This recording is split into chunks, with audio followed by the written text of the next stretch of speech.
very happy to be speaking with Susan Feez tonight, as you know. And Susan, I think many of the people who've joined, many of the throngs who've joined to see you know your work from your books, but many may not know your Montessori story. So how did you discover Montessori? How did you find out about this big secret? Well, it was a long time ago. Hello, everybody. It's lovely to see some familiar names. And thank you very much to Mark and Honey and Liz for inviting me to talk today. Well, it was a long time ago. I was training to be a teacher back in the 1970s. And I think in those days, as part of our reading, we were given books that are about Montessori. And I remember particularly one book that I'd read about homeschooling in the wilds of some remote part of the United States, which was quite an interesting book. And then one of my earliest teaching positions was in far north Queensland, up in Weipa, working with Indigenous students at the high school up there. And there was a school there, particularly over in what was called the Mission in those days at Rocky Point, and I'm sure it's all very different now. But there was an Aboriginal colleague who really felt that Montessori was appropriate for the students that she was working with up there back in those days, and she was the one who first told me quite a lot about Montessori. And I suppose as you know, as part of my talk today, and I'd like to acknowledge the traditional owners of the land where I'm speaking from today, up here on the Sunshine Coast. That's the Gubbi Gubbi people, and to pay my respects to their elders, past, present, and emerging. And that particular elder really had a profound influence on my life. She was a wonderful person, and so I saw a little bit of Montessori applied in this preschool back in the 1970s up in, it must have been the mid to late 1970s up in Weipa. And I don't quite know, I can't remember how I must have made contact. I then went to work in Sydney, and I was working as a teacher of English to students who speak other languages, and migrant English, child migrant and adult migrant English. And somehow or other, I must have made contact with some people in the Montessori community there, and most notably Sue Birdsall. I still don't remember how we first made that contact. It might have been at a public meeting I went to. At those days, people used to hold public meetings to inform people about Montessori. A few Montessori schools had been started in Sydney. And one day I got a phone call out of the blue from Sue Birdsall saying, because I'd mentioned how I wouldn't mind doing the training. And she said, we're starting our own Montessori training course in Sydney. Would you like to be a part of it? And that was really where I first trained to be a Montessori teacher. I think that was in about 1983, sometime back then anyway. And that's when I really got involved and became I did the first training in the 3 to 6 Children's House Montessori. And we were very lucky. Sue was both one of the organisers and one of the students. I still to this day don't know how she managed it. And she still had young family then. But we all did the course in the church hall in, where was it? Not Lane Cove, but somewhere down that area, that part of the world. And the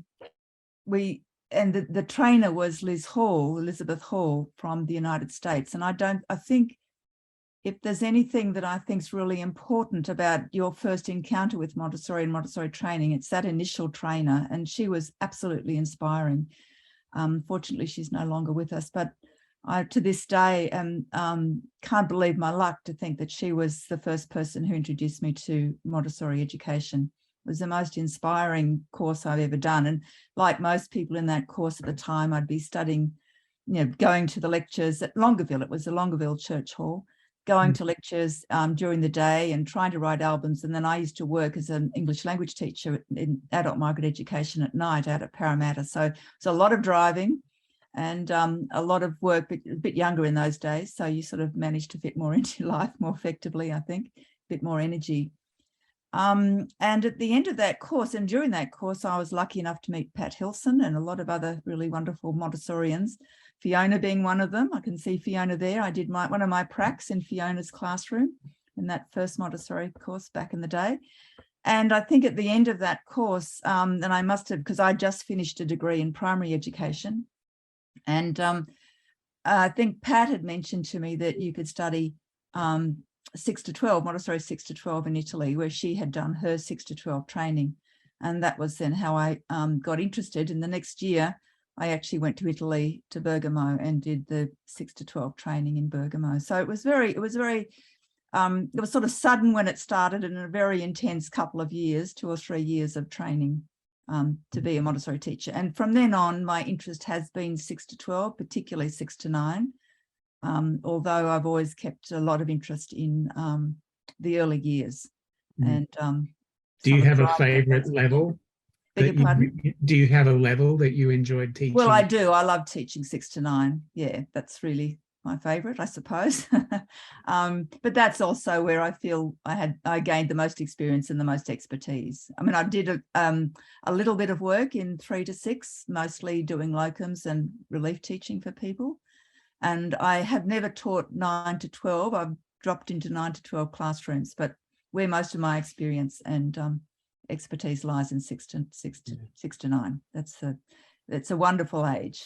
So it is. That's what I enjoy. What did you find most inspiring about that first experience, that first training that you did? Oh, I think Liz Hall was sort of like she's a very special sort of person. She was like something out of a American fiction to me, in a way. She was one of those really well-spoken Americans who very, very well educated, very musical. She was a musician. She seemed to have so many talents, and so very cultured, very well read, and very open to new experiences.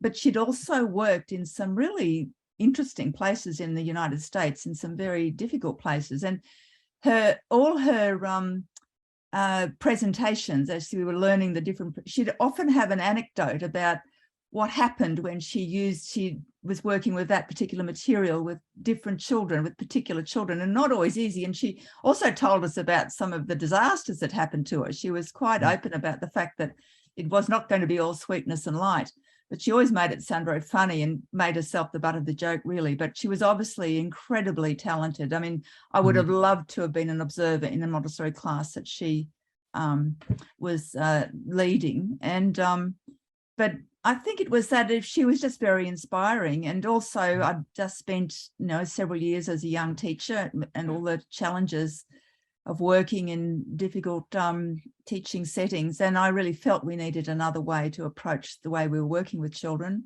And she was showing us a way, it was just fantastic. And then Italy, of course, is a very different experience, a very different approach. But I think having had, and Liz had been to Italy, she'd done the 9 to 12 training in Bergamo, so had Pat Hilson. So I was very well prepared. I'd talked to them both about before I went to Italy, and that was a much more challenging course, much more difficult, but still very, very rewarding. Yes. Did you have Grazzini there? Yes, Mr. Grazzini was there, Camillo, and Biba at that stage was before they had married, and so she was just one of the people on the staff. She used to come up to the villa where I lived and sit on the bed and drink wine with us. So that's all about all the room we had in those funny little.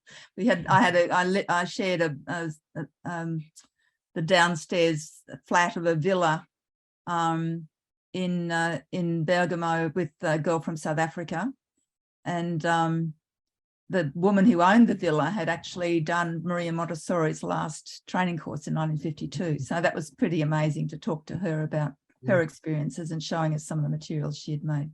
What big differences did you find between the American style of training from Liz Hall and the European model?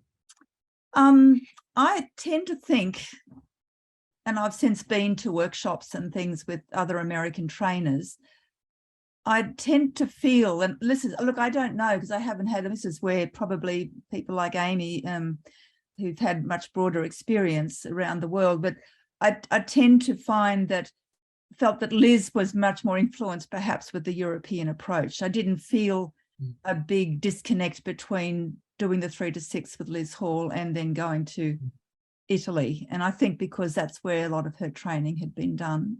And while we were in Italy, we flew over in the summer holidays, we flew over to England where Jean Miller was doing music workshops. And I remember that was really inspiring as well. So we went to the Montessori, it was called the MMTO then, I think, and in London at Hampstead Heath. And so I felt that all of my training really had that none of that, there seemed to be a disconnect between all those experiences of learning, of the first level of learning to be a Montessori educator. But I did notice later on when I studied with, when I went and did other refresher courses and things, that there was a slightly different approach from some of the trainers from America. So I think it's very difficult to say. There is a diversity of approach. I think that's a good thing. I think it makes you think about your own practice when you see people doing things in a slightly different way. I think that's a really good thing. And I think probably something that we need to do more, what's the word? We should be more, I think we more deliberately should think about the differences in practice across the different traditions. I think America has several strands of that tradition actually, and probably similarly in Europe, because I think each time you look at Montessori from a different perspective, you learn something new, something new about it. And inevitably after 100 and something years, then there are going to be different traditions and different strands that we need to look at. Yeah. The one thing that I do think is important that's coming out of Angeline Lillard's research is that we need to stick with high fidelity Montessori and to understand what that means. That's what she calls classic Montessori. So this seems to be giving us the best outcomes in terms of student achievement and learning. Well, not just achievement, but also their response to schooling and to being at school and being in the classroom, and so having the most positive impact on children. So I think we need to think about what that means, and that's a big discussion to have into the future. Well, can you talk a little bit about what that means? What does high fidelity Montessori mean in your mind? I suppose I'm an AMI trained teacher, and all my training has been AMI.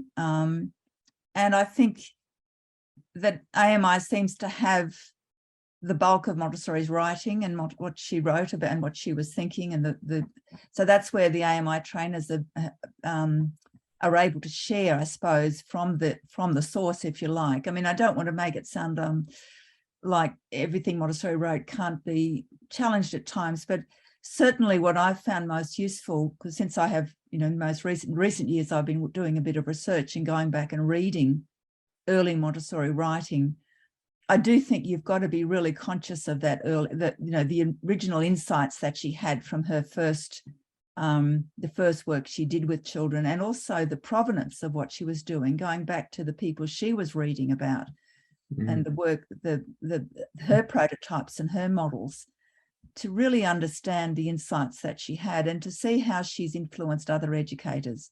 I think there's a lot more that I've written about it a little bit, but I think there's a lot more we can do there. I'd love to have, there's always our hope that if we could get Montessori training into a university, we could start to do a lot more research in that area, to go back and reread and review, and to have a few high degree research students working on some of this area.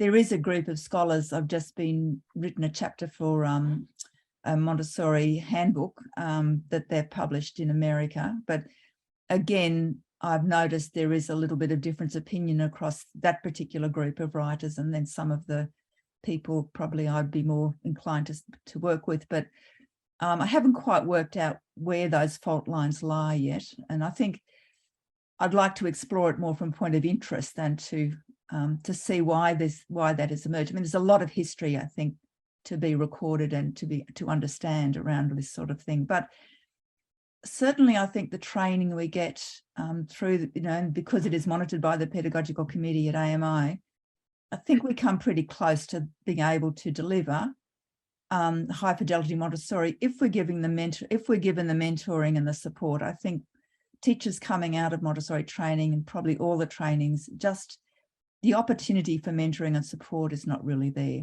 and for them to have these discussions with more experienced teachers. I think that's a real, so to have this discussion about. Wasn't it Dr. Montessori who said, and I paraphrase, "Don't call me a Montessorian, go observe the children"?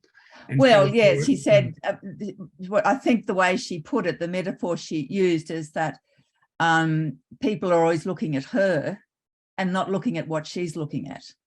I can't remember the actual quote now, but she just said, would you please look at what I'm looking at, which are the children and their activity. Whereas she was, and this is what I was sort of going to talk about a little bit if you're interested in this history, but she was a superstar of her time before the First World War. And even up to the 1920s, she was an international superstar. They'd never seen anything quite like it.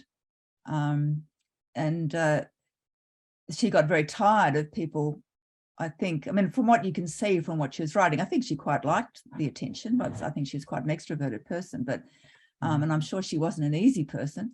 But she did say, I wish people would look at what I'm looking at, look at what I'm pointing at, not point at me. And I can't remember the exact wording of that quote. I'd have to go hunting it. Me neither. Do you think children have changed in the time from when Montessori was looking at children to now? Well, I mean, there's several strands of development we go through as humans, aren't we? I mean, this is really well documented by Vygotsky, who acknowledges Montessori as the source of his ideas, some of his ideas, and they both, Montessori and Vygotsky, acknowledge Edouard Séguin, as the source of many of their ideas. Just Vygotsky theorized them a little bit more. But already there's several strands in children. So we've got the biological development that children go through. And that, of course, in 100 years, living beings don't evolve that quickly, that will have changed a lot. But certainly already when Montessori was working, she was working with children in multiple cultures. And so we're very much, our social development is very much shaped by the culture that we are growing up in. So already there's many different strands of development that she was observing through her lifetime in the different parts of the world where she was working. So, and I think Vygotsky talks about, while, the biological development of children goes in a certain direction, but once it interacts and intersects with the social and cultural development, then that is what creates the unique individual that we have, is this intersection of these several lines of development and the impact they have on each other. Well, I wonder often whether nutrition and technology, in particular digital technology, have begun to change the nature of childhood to the point where it's affecting some of the natural tendencies that we talk about in Montessori. What do you think? Well, again, I don't think our genetic change, we haven't changed genetically that fast. The genetic change, evolution doesn't happen that quickly. But children's experiences are what shape them. That's what Montessori already said. All that story she keeps, we're all told in our training, about how animals have instincts and children don't. That's the whole point of the lengthy human childhood. And there's a lot taught about that in Montessori training courses. The children are shaped by their experience, and the technology that are around us now may have an impact on children's development one way or the other. But it's like any other, whatever culture a child is growing up in, they have to learn how to be part of that culture. So I think in the same way that we teach young children to use scissors and knives, so these rather dangerous aspects of our culture, then it's practical life nowadays to be able to learn how to use technology. Do you think experiences can change our biological makeup? Oh, look, this is beyond my skill. I mean, the geneticists talk about epigenetics. So I suppose the environment does seem to be, there's some evidence in the scientific literature that does have an impact on DNA, but that's way beyond my area of expertise. It would be a great research project, I think, to nail that down and figure out whether, I think it's still a work in progress amongst how much these new influences have changed childhood. And I don't think it's, I mean, it's only a few decades, isn't it? Genetic change happens over generations. So, yeah. But I mean, I think if I could remember this, I would have looked it up beforehand if I knew you would go here, but Vygotsky talked about all the different genesis that we go through. You know, there's the genesis, the development, the biological development, and the development of the human over evolutionary time, the development of the human over historical time, and the development of the human over a particular lifetime, ontogenesis. And then he talked about the process in flight, what later was called microgenesis. And to me, that's where we are as educators, watching over the hours and minutes and hours a child's development. That's where we intervene as educators. And we have to use whatever materials our current moment in historical time and in cultural space allows us. And that's, I think, where the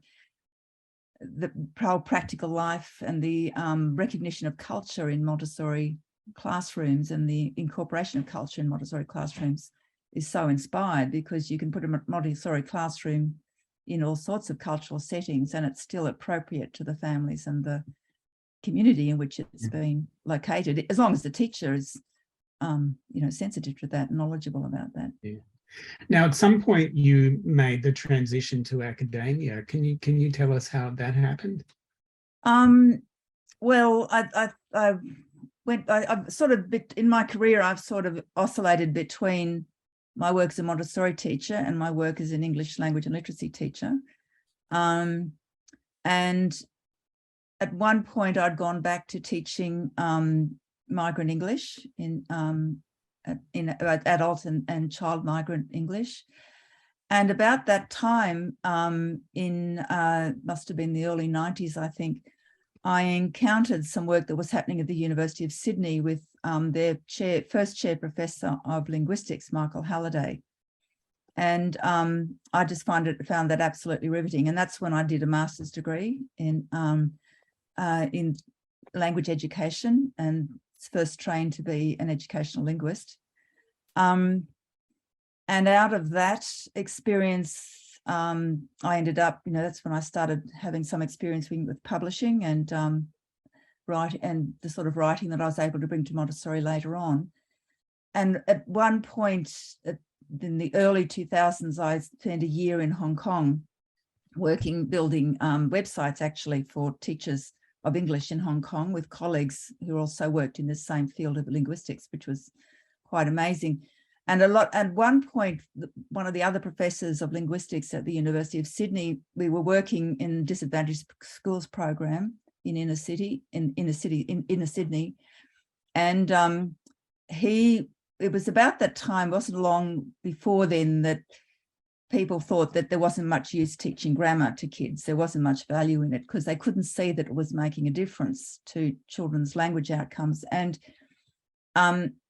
Michael Halliday and others and his colleagues said that really felt strongly that knowledge about language, all our knowledge about language, was a really valuable resource. And of course, as a Montessorian, having learnt about how to teach grammar the way that we do it, I couldn't agree with them more. And one day we were in a seminar, and I remember this particular professor said, if only we had a way of teaching young children about grammar. And I said, but we do.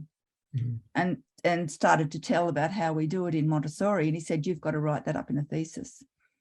So that's where the first impulse came to write that thesis. And I didn't get a chance to do it till I got back from Hong Kong, but then that took me 5 years. And luckily, I then got a job at the Montessori school in Bondi, and I was able to, write the thesis as I was working with Montessori in a Montessori classroom, which was, definitely a high fidelity Montessori classroom. So that was a really valuable I wouldn't recommend it working full time and trying to put a thesis together, but it really worked for me, I think, because I was actually working in the field I was studying.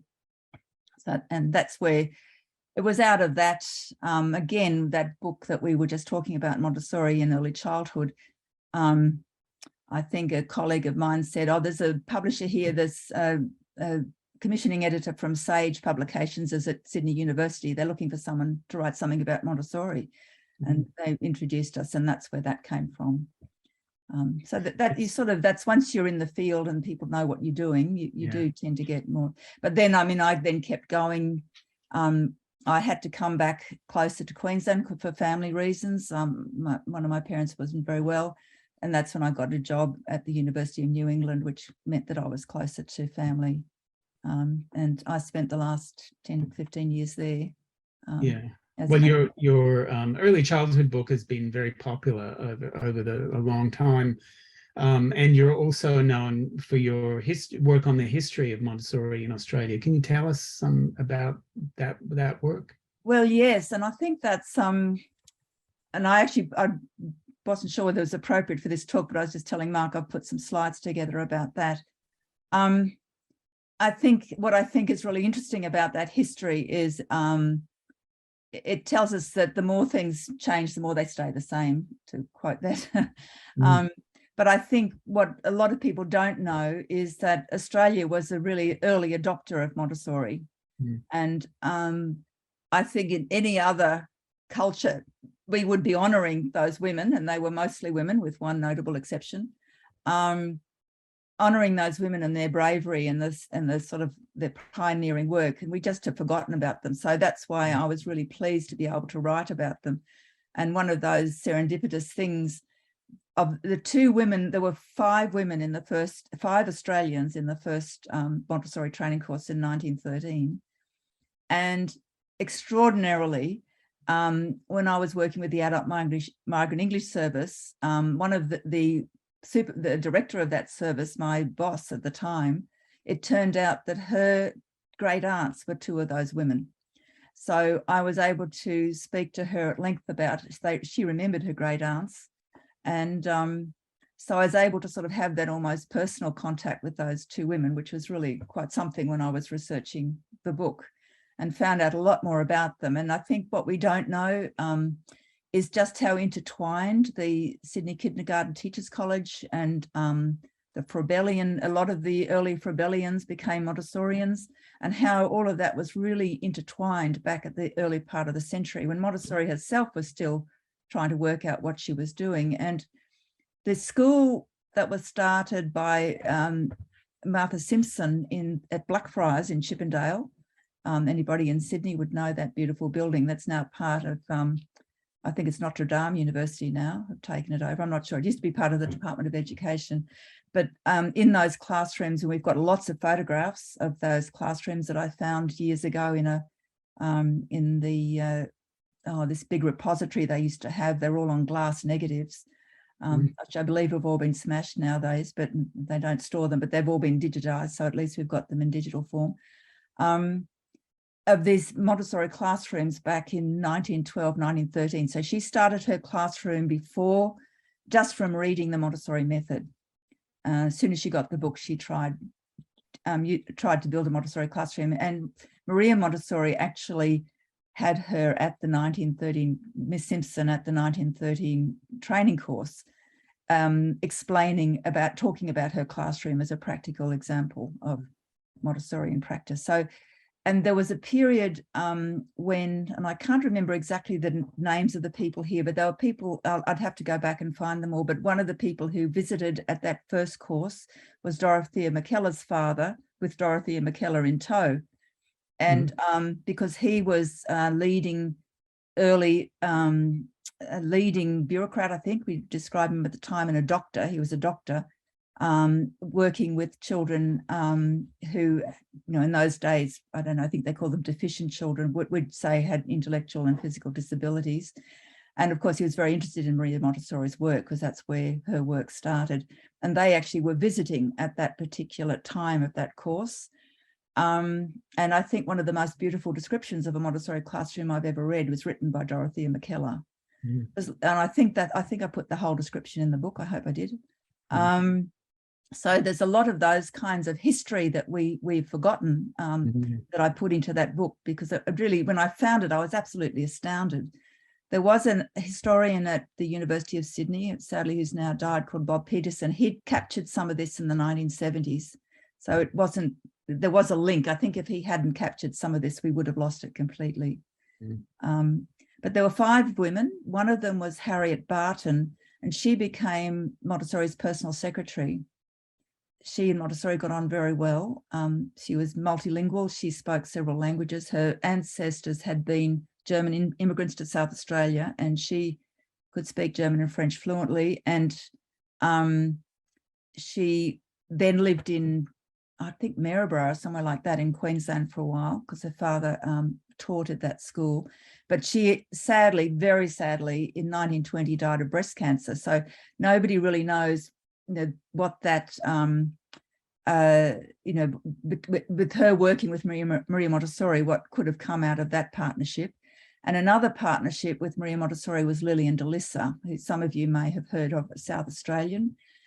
Amazing woman, really interesting person. And again, and I've got these on these slides and probably have. Would you like to share your slides? I can share some of those. Yeah. So she was really something too. She was quite special. So I can share some of these slides, and I'll rush through them quite quickly. I didn't remember that reading in your book that Martha Simpson opened her classroom just from reading.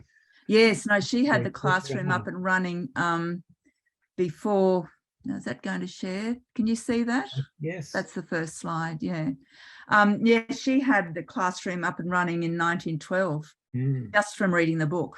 That would be challenging. Another well-known bureaucrat of that era, the equivalent of the head of the Department of Education at that time, actually invited Maria Montessori to come to Australia for 2 years to make all of the schools in New South Wales Montessori schools.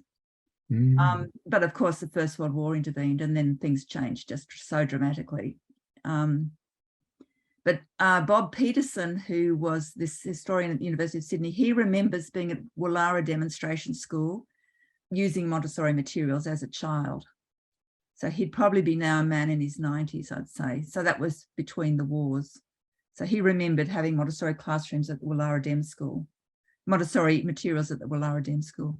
So, well, there's my acknowledgement of country, and I'm currently speaking from the land of the Gubbi Gubbi people. And as I said before, pay my respects to their elders, past, present, and emerging. So this is, I think, what sort of guided me was Maria Montessori's writing about the study of history, that this should be the task of history, to reveal this other aspect of the life of man, to illustrate his cosmic task, to throw light on the action he unconsciously performs on the planet where he spends the brief years of his life. So, and I don't need to tell you any of this story, these pictures of Maria Montessori and some of her first classrooms. This is it. This is that first quote there picks up what you were talking about before, that she stood in front of the children. That's what she was looking at. She was asking who these children are. And she observed them as a scientist observes. And she, of course, you probably know that one about observing how she felt the children in rows in desks was, and teachers trying to teach them was as bad as if someone studying butterflies was just studying butterflies pinned to a board, dead butterflies. What we needed to observe was what children actually did when they were allowed to be free. And that, of course, is picked up by the Vygotskian theorists who talk about children's activity. So really, she was the first with that idea, is what we should be observing as children's activity. And she didn't start off with freedom in the classroom, right? She started off with a schedule. She started off with what she did with the children who, what they were called deficient children. Yeah. And she felt that, she had to teach those children and I think that's interesting too. She was very hands-on teaching, very directed teaching, instructional teaching. But when I can't remember the story now, but one day the children, I think there was an ambassador came to visit when the directress wasn't there.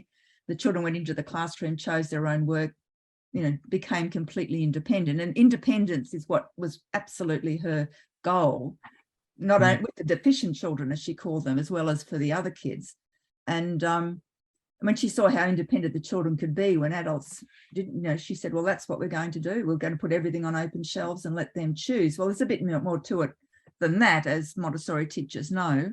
But you know, it was watching what the children were able to choose what was best for them that set her on that path. Mm. She also didn't believe that children don't do what they like, but they like what they do. And that's sort of one of those Montessori aphorisms. Apparently there's a story that is written that I remember reading by someone recalling working with Maria Montessori, someone writing in the 1950s, remembering back to that time. And apparently some teacher sort of let the kids do whatever they like, and it was fairly chaotic. And she apparently stood in the middle of the room and bellowed, for goodness sake, and forced all the kids to come and sit down and be quiet, because that wasn't what she meant. She certainly didn't mean the kids could do anything they like. And she saw children who were not focused and concentrating as needing support to be able to reach that point where they could work with focus and concentration. So and that of course is where a lot of the misunderstanding about Montessori. You have these two strands of criticism, one saying that you let kids do what they like, the primrose path as they used to call it back then, and then the other lot saying it's too strict and it's too academic, both of them missing the point. So both those criticisms missing the point. And I think this is a really important quote, that in all of these activities that she's observing, the child may be said to be playing, but this kind of play is effortful, and it leads him to acquire the new powers which will be needed for his future.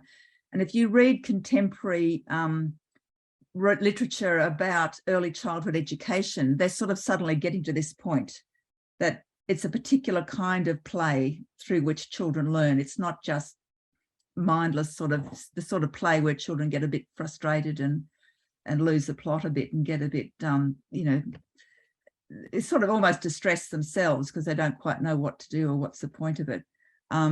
It's a particular kind of play, and that's what Montessorians call work.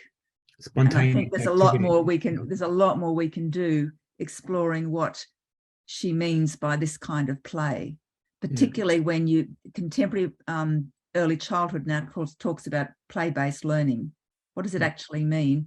If you read some of the most recent literature around play-based learning, virtually they're coming around full circle to this idea of a particular kind of play that's set up intentionally by the teachers, which Montessorians would recognise. So this is the first training course where there were 5 Australians. You can see Maria up the front talking, and down the side was her translator. So all the lovely hairstyles, you can see all that beautiful hair all tied up in people's head, and there they all out the front of the where they did their studies, posing for a picture. Now this is Martha Simpson. She was the first woman to be the inspector of schools in New South Wales, and of course this was the period of the suffragettes, and women really, when I read some of the things that these women did, they got on ships in 1912. Remember, that's the year that Titanic went down. I think there were 12 passenger ships sank in that year. Now imagine, would you get on a flight to England if 12 jumbos had just crashed? I think of these women getting on these ships and in this era to travel from Australia to England. It was really quite extraordinary, and they did it often, and they went backwards and forwards, some of them. It was quite extraordinary. And this is at least 4 of these people. So this is Rhoda, self up here, the great aunts of my old boss, and Norma. And Norma is really quite special. Here's Norma as an old lady. So this is Norma as she was when she first went. And there's a long story I could tell you about her aunt, Maybank Anderson, really interesting woman. Their father really started TAFE in New South Wales. Maybank Anderson started kindergarten, the kindergarten movement in New South Wales. They were both trained in the Froebel method before they went to Europe. So there's a long, very interesting story about those 2 women. But anyway, when Rhoda died comparatively young, they started a school out in Ashfield. When they came back, the wars really interrupted a lot of what happened. But Norma then began to work at an orphanage. She ran the preschool for the orphanage somewhere on the north side of Sydney. And I mean, some of those orphanages had the most terrible reputations, and some of them associated with this Anglican church orphanages did, but not this particular kindergarten that she ran as a Montessori school. And these are pictures of that kindergarten that I was able to find. There's a lot of stuff still to be found about this, and I found it very hard to get into the Anglican Church archives. I'd love to have known more about it. But what we do know is that she probably worked for 28 years as a Montessori teacher. And there's her as an older woman in the 1940s, I think. Rhoda sadly died quite early in the 1950s, I think, or late 40s. And Norma lived into the 70s. Rhoda had an accident, I think. I can't remember the full story. This is Harriet Barton, who did the course in 1913 and then became Montessori's private secretary until she died, very sadly. She organised Montessori's trip to America that she famously did in 1915. So, and then there's one more that I haven't been able to find a photograph, no matter where I went. Ruby Starling, really interesting. And this is a letter she wrote. They were all, Ruby and Rhoda and Norma had trained at the Kindergarten Teachers College and worked in the free kindergartens in Woolloomooloo and parts of Sydney. So they're all friends, and they'd all gone over to Europe separately and met up in Europe, and then decided they'd do the Montessori course. And they wrote these letters asking if they could be part of the course. And she wrote home saying how surprised they were that, because they were a bit late to sign up. And some others had been refused, but they seemed struck by the fact that we'd come from Australia, so that decided them to make an exception in our favour. So they were lucky to get in. They'd signed up a little bit late. Yeah. Ruby Starling came back and ran a kindergarten in Pyrmont, but I just couldn't track her after that. I don't know whether, trouble is, in those days when women married and changed their names, there was no way of tracking them. There's no records. So I don't know what happened to Ruby Starling. I'd never found it. Luckily, I found Rhoda and Norma's great niece, but I've never been able to find any relation of Ruby Starling. Although there was one person that I think I could still follow up, but it was difficult to track her down. Susan, from your research about Montessori in Australia, what do you see as the biggest challenges faced by Montessorians throughout the last century? Well, the same ones that have faced us, this traveling overseas, having the resources to go and live overseas for a year and study, then coming back without a sort of infrastructure around us to start these schools. And really, of all the schools that were started, whether it was by the Simpson or the Self Sisters or Ruby Starling, and I'll talk about Lillian DeLissa in a minute, these schools, they were very hard to keep going. It's really only Norma Self that kept it going for as long as she did. And I think it was because almost she was hidden away in this orphanage kindergarten that no one was paying much attention to. And she was able to keep going at the work that she did. I think it's absolutely fascinating. And of course, as by 1940, the 1940s and 50s, it was considered old-fashioned, and this happened all over the world. It was only after the Sputnik business and the Americans got worried about their education that Montessori had a revival in the United States, and then we had the revival in Australia. So that sort of followed on. So there are a few people that kept it going. The two old ladies as part of St Nicholas, but that's a British story, not an Australian one, until much later when they came to Australia. But that's a different story that I haven't included in these slides. But yes, it was sort of hung on in quiet little back corner, back, I suppose, backwaters all over the world. And then suddenly when the revival came, there were enough people with the knowledge to be able to. Can you say some more about the infrastructure challenges early on and what the challenges are? Well, the same thing you hear about Martha Simpson getting the materials made. It wasn't easy. You had to, and back in those days, of course, you had much more people were very good at woodwork and embroidery and all those sorts of things the way that Montessori materials have to be made.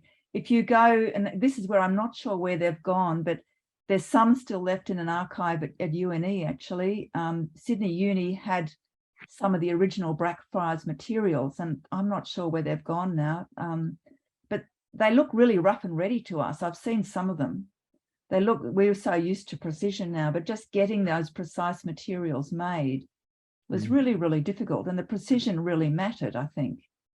I don't know how Norma Self got her materials. They had a bit of money in the family. So you needed to have some private resources, private funds. What are some of the challenges today facing Montessori? I mean, after 115 years, well, the same as if I go ahead a bit further, and there's Lily and Delissa, and I might skip through some of these slides because I've got a list here. So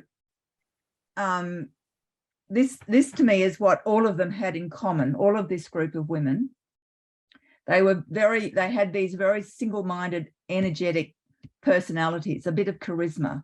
So have we got those people still? Have we still got, I feel that we need that sort of almost youth. We've got to keep having this energizing of young, new teachers to come in, because it requires a lot of work, a lot of commitment, almost to do the training in the first place is really difficult. And there's another story I could tell about there, trying to put it into the current way we do university, tertiary education.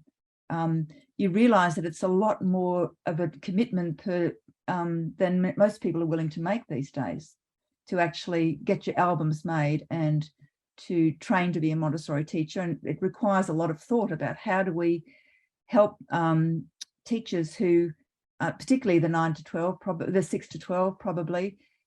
How do we help prospective teachers find the time and support them so that they're able to gain this knowledge? Do you think it needs to be so onerous, the training? Well, that's a big question. I think there is always going to be a level, because it is such a level of detail that you never do in any other teacher training. And I think the Montessori herself said it's the precision that captures your attention. It was the precision of the in my case, and I can't speak for others, but the precision of the presentations. And I think of the absolute choreography of Liz Hall presenting the different, whether it was the red rods or the, all those beautiful sensorial materials or the mathematics. It was mesmerizing.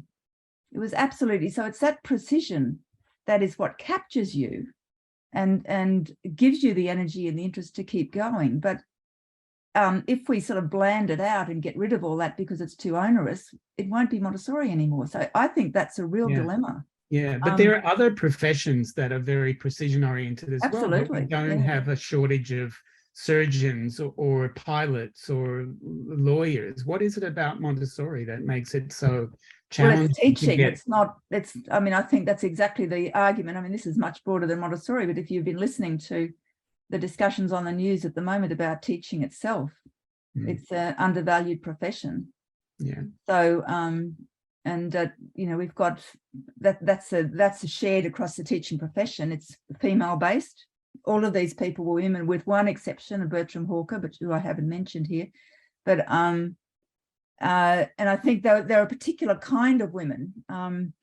So I mean, these are the characteristics of these women that they seem to share. These characteristics that's easy to take on board in the 21st century.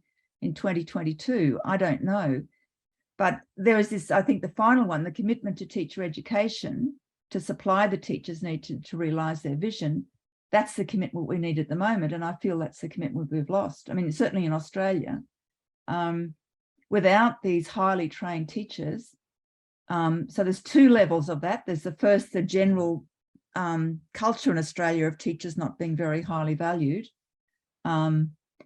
I read a newspaper article, I was in the conversation, it was someone's research that they had 26,000, in the last few years in Australia, there's been 26,000 articles bagging teachers in Australian newspapers. So why would a young person want to be a teacher in the first place?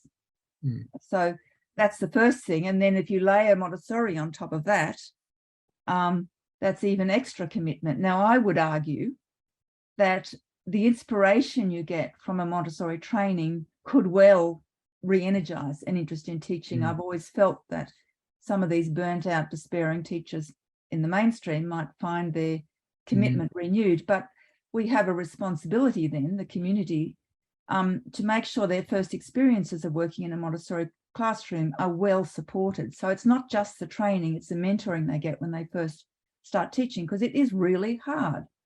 You go into your first Montessori class, it is really hard. And you feel that I've got this wonderful method of teaching, this magical method of teaching. I've been listening to these incredibly inspiring and these charismatic people that you automatically meet when you get involved in the Montessori community. And then you blame yourself. You think, well, I don't have the charisma or the energy or the drive. Why am I failing? Well, often that's not the case at all. It's often the case you're trying to do something quite impossible. So I think we need a lot of support to help teachers, to help our new teachers in the first couple of years to be inspired, to understand what really matters and what's important. It's not easy. And certainly it's harder without mentoring, you know. It's very hard. And our mentors are terribly thin on the ground. You know, I think of, I don't know if Amy's there, but, you know, the sort of workload that they have is becoming nearly impossible.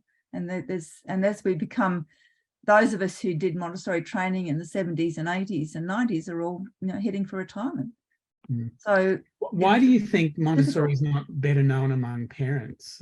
Why is it, you know, on the demand side? You talked about the supply side. On the demand side, why is it not better known, do you think? Well, I don't know. I'm thinking about how did I find out about it? Out in the mainstream of education, and I think this is a problem with education itself, and we've seen this played out. So if we go into the mainstream and we think about the reading wars that have been, you know, the top of the newspapers in the last decade, really irritating stuff that is written in newspapers, where other professions, other things say, and I mean, I'm not a doctor, so I can't, and I don't have the history of medical knowledge, but it seems to me that they build on their knowledge. They know something about how the heart works, and then they add to that information and that knowledge. Whereas in teaching, and perhaps it's the nature of teaching, because we're dealing with human development, which is so much harder to capture, we tend to say, oh, well, that didn't work, so we'll get rid of that completely, and then we're going to do something new. So you spend your life as a teacher and in teacher education constantly dealing with new trends and new fads, and the old is thrown out the door. I mean, back in the 1950s, there were brilliant teachers using what we would now consider methodologies that were so outdated as to be ridiculous, but there have always been good teachers, and a good teacher can almost make any method work, I think. So the Montessori, unfortunately, I think was swept up in that. It was then considered, oh, well, it was old. If it was done in 1913, it must be too old. So I think it's definitely a part of that. Yeah. If there was one thing that you think we could do, just one thing out of the many that we should do, but the one thing that we could do to start to change the desperate situation of Montessori in Australia. What I've been banging my head against at a brick wall for the last 6 years, trying to get some Montessori teacher training into a tertiary institution in Australia, and then to build a research centre in that institution. Now, we tried for 6 years. The problem didn't lie with the institution. They were very supportive. The problem lay with trying to get hold of a trainer, and I am a trainer. And look, I know many would argue with me, but to me, it was important to have an AMI trainer for several reasons. One is that from the university's point of view, that would attract international students, and we had to make it financially viable for the university. They weren't going to make a loss. And that would attract international students, which is where universities keep themselves, especially, are able to then cover their costs. But also, and it also meant our graduates could work anywhere else in the world, which I think is important for young people. That's always an appeal if they to get in a qualification that allows them to travel. But also, I still think that the AMI, for all its, there's plenty of faults that I think many people in AMI would be happy to talk about, but I do think it still has at the moment, and I have yet, someone may want to prove me wrong, but I still think they have the, this work that Lillard is saying about how we need high fidelity Montessori. I think that's they still are the ones with the high fidelity Montessori, and the courses that, as hard as they can be, and as challenging as they can be, is the one that I would be recommending people to do. And we were trying to build, and I think we still will, that if we ever get that up at this university, we had built a structure that would support students to be able to cover this material in a way with the best support possible. Why do you think AMI trainers are so few? Why are they so thin? Oh, but for the reasons that very few of us could do it. I couldn't take 4 years out of my life without an income and travel the world. It's very difficult to do. You need it, you need someone providing the income to live that sort of life. And I know a few people who've got very close and still haven't quite finished because they just can't get to that last trip overseas to the trainer that they need to work with. It's really difficult, especially for Australians. It's probably easier for people in Europe and North America where there are more Montessori schools and more options. I'm not sure. I'm still sure it's not easy. But I think it's especially difficult for Australians. Sounds like that model of AMI training was designed for a bygone era, that it really needs to be upscaled and there's some thought there. I mean, one of the things I think, I mean, I would have done it had it been within my reach, but it was certainly never. Now I think they've got an age limit on it too, so it's way beyond my reach now. But what I think, and this is something that I would be recommending, is that by putting the training in a tertiary institution, when you undertake your train the trainer, you could also be undertaking an ED or some kind of professional doctorate. And to me, that would mean that so when you're enrolled in a PhD or a professional doctorate at a university in Australia, you can apply for scholarships. As I did. That's how I got through I was working a lot of the time at the same time, but I was able to take 6 months off at a time to finish the writing up. So that's it would do two things. It would actually recognize just how much work goes into getting a Montessori trainer to become a trainer. Huge amount of work that would have some kind of greater recognition, but it would also allow you to access the sort of financial and other support that would go with being part of a tertiary institution. You'd still, and as we argued when we were working with the university, when we're trying to put this training in, you don't want to muck around with the actual training itself, because that's the product. You don't ruin it. You've got to keep it sort of intact somehow within the structure of the tertiary institution. And I think we managed. I'm sure that's doable. And so writing a PhD is very hard work, and so this would be acknowledged. Could you drop out of screen share and we'll certainly. Just, I was going to close. I was going to very quickly, and I just think why I did all this work on Lillian DeLissa is that she in 2019 she did the training, and there's Fiona.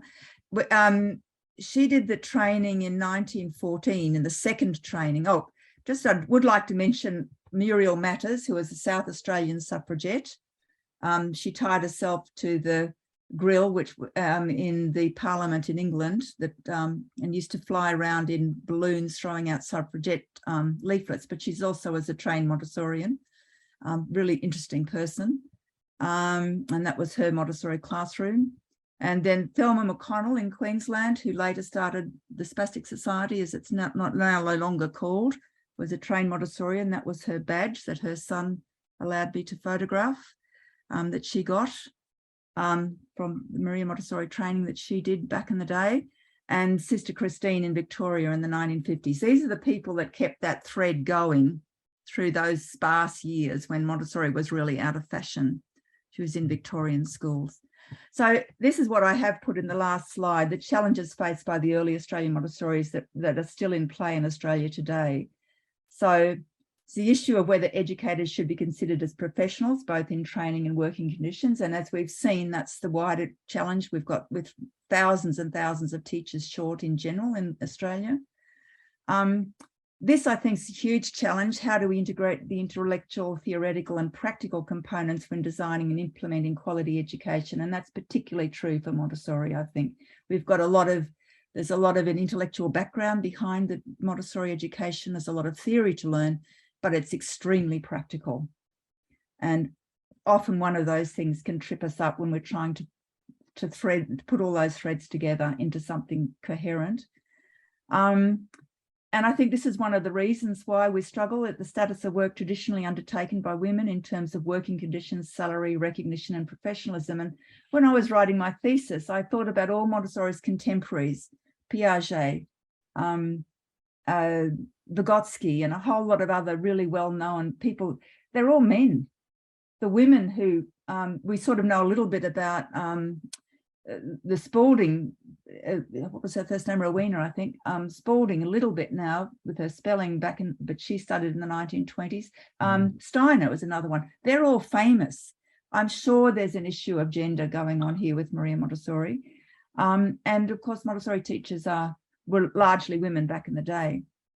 Certainly when I did my training, I don't think there were any fellas in the training course with us in 1983 in Longueville. Although that is slightly changing now.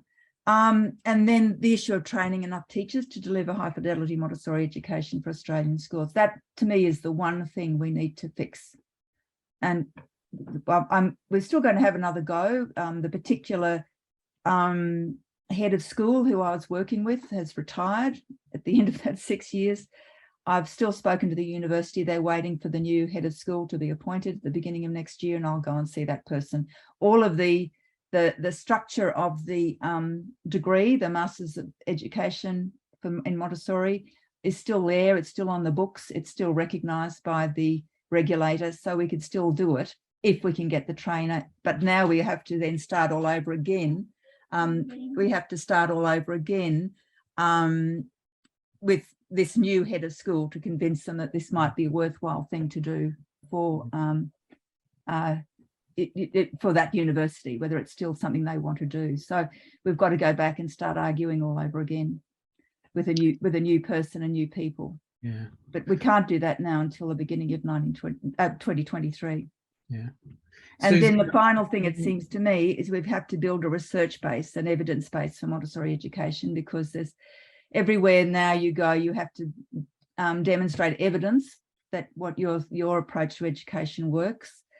And I think that is gradually happening thanks to scholars like Angeline Lillard and we others. We really need an Australian research base too. And we need a bit of Australian research. I've just got a couple of chapters coming out in books where I've done a little bit of work with the 3-period lesson in a book on classroom discourse about what the way talk is used in classrooms. That'll come out in probably the end of the year, I think. And I still have a lot of data that I collected. Of course, I was collecting data just when COVID hit, so that wasn't easy. And the university ethics committee wouldn't let me go into the school. Once COVID hit, the ethics committees wouldn't let any of us go and actually be inside schools. So we had to ask the teachers to record their own lessons. They managed to do audio recordings, but found the video recordings very hard to do. So I've got quite a lot of audio recording, but one of these days it'd be good to, and this is where we need, now that I'm retiring from academic work, this is where we need a new group of young scholars to come through to start this work. There's a whole lifetime of research ahead for anyone who was interested in this work, it seems to me. But there is a lot and it's very difficult. We need to work out methodologies for researching in Montessori classrooms. It's much easier to research in a classroom where large groups, even if there's separate groups, large groups of students are all doing the same thing. When you've got a classroom with children doing lots of different things, just the logistics of recording what's going on in that particular group when there's a lot of background noise and children moving around is difficult. So we need to think about techniques for recording what's going on and for keeping records of illustrations of practice and work samples. But of course, the work that schools now have to do to register as schools for their registration as a school, they're doing a lot of that work. They're starting a lot of this work of having to collect illustrations of practice and work samples. So I think talking to schools about how they're doing that will help researchers as well. Susan, unfortunately, we're out of time, but it's been a fascinating conversation. We'll have to have you back at some point. But thank you so much. I hope it for your didn't go, time. it wasn't too all over the place. No, So, it was a great conversation, free ranging and fascinating. Thank you not for too free ranging. It's lovely to see everybody, and thank you very much for letting me chatter about this stuff, which I still find very interesting. A lot more work to do there. So thank you very much indeed. All right. And thank you everybody for joining us from Montessori Lives. Hope to see you in a couple of weeks.